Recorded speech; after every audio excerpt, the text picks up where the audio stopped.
এখন সংসদে বক্তব্য পেশ করিবেন মাননীয় সংসদ সদস্য খুরশেদ আলম রানা। আপনার সময় 1.5 মিনিট। ধন্যবাদ মাননীয় স্পিকার, আমাকে কথা বলার সুযোগ করে দেওয়ার জন্য। মাননীয় স্পিকার, সাধারণ মানুষের পিঠ আজ দেয়ালে ঠেকে গেছে। চাল ডাল তেল থেকে শুরু করে প্রতিটি নিত্যপণ্যের দাম আজ আকাশচুম্বী। বাজারের উপর চাঁদাবাজি সিন্ডিকেটের যে নিয়ন্ত্রণ চলছে তা ভাঙতে এখনো সরকারের কোনো কার্যকর ভূমিকা দেখতে পাচ্ছি না আমরা। নিম্নবিত্ত ও মধ্যবিত্ত পরিবারগুলো ঠিকমতো 3 বেলা ভাত খেতে পারছে না। মাননীয় স্পিকার, আমি বর্তমান সরকারের কাছে অনুরোধ করব, বাজার মনিটরিং ব্যবস্থাকে লোক দেখানো না করে চাঁদাবাজি ও সিন্ডিকেট করা ব্যবসায়ীদের যেন আইনের আওতায় আনা হয়। আমি আরো বলতে চাই মাননীয় স্পিকার, আমাদের উচ্চ শিক্ষিত যুব সমাজ কর্মসংস্থানের অভাবে আজ হতাশ।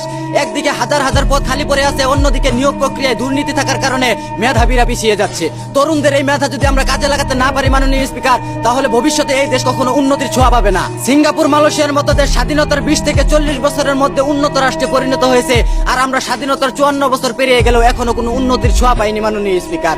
চীন যেখানে 80 বছর পর কি হবে তা নিয়ে চিন্তা করে, আর আমরা 71-এর চেতনা দিয়ে দেশ চালানোর চেষ্টা করছি মাননীয় স্পিকার। মাননীয় স্পিকার, নেপালে গণ অভ্যুত্থানের পর তারা পেয়েছে আত্মসম্মান ও দুর্নীতিমুক্ত রাষ্ট্র, আর আমরা 24-এর গণ অভ্যুত্থানের পর পেয়েছি মন্ত্রীর চেয়ার বদল, সমালোচনা ও নিন্দা, একই সীমান্ত একই হত্যা, আগের মতোই লাশ ফেরতের অপেক্ষা।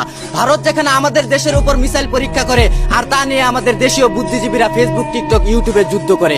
যে জাতির চিন্তা ভাবনা এত নিম্নমানের, সে জাতির উন্নতির আশা করাটাও এক ধরনের বোকামি। ধন্যবাদ মাননীয় স্পিকার। ধন্যবাদ মাননীয় সদস্য। এখন বক্তব্য রাখবেন মাননীয় সংসদ সদস্য আব্দুল্লাহ আল মামুন। আপনার সময় 2 মিনিট। ধন্যবাদ মাননীয় স্পিকার। বাংলাদেশ হলো একটি কৃষি প্রধান দেশ। যে কৃষক রোদ বৃষ্টি জ্বর মাথায় নিয়ে আমাদের মুখে অন্ন তুলে দিচ্ছে, সেই কৃষকরা আজ সবচেয়ে বেশি অবহেলিত। চাষের মৌসুমে সিন্ডিকেটের কারণে কৃষকরা সরকার নির্ধারিত দামে সার বীজ পায় না।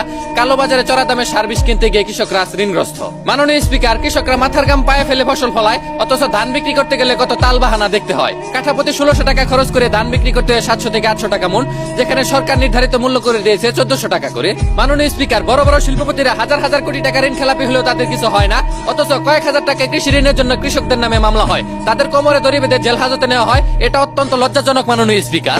মাননীয় স্পিকার, আমাদের দেশে রাস্তা বা ব্রিজ তৈরি করতে যে পরিমাণ খরচ দেখানো হয় তা উন্নত দেশগুলোর চেয়েও কয়েক গুণ বেশি। এই বাড়তি টাকা কার পকেটে যাচ্ছে, কে খাচ্ছে তার কোনো হদিশ নেই। ব্যাংক খাতে সাধারণ মানুষের টাকা আজ গুটি কয়েক মানুষের পকেটে চলে যাচ্ছে।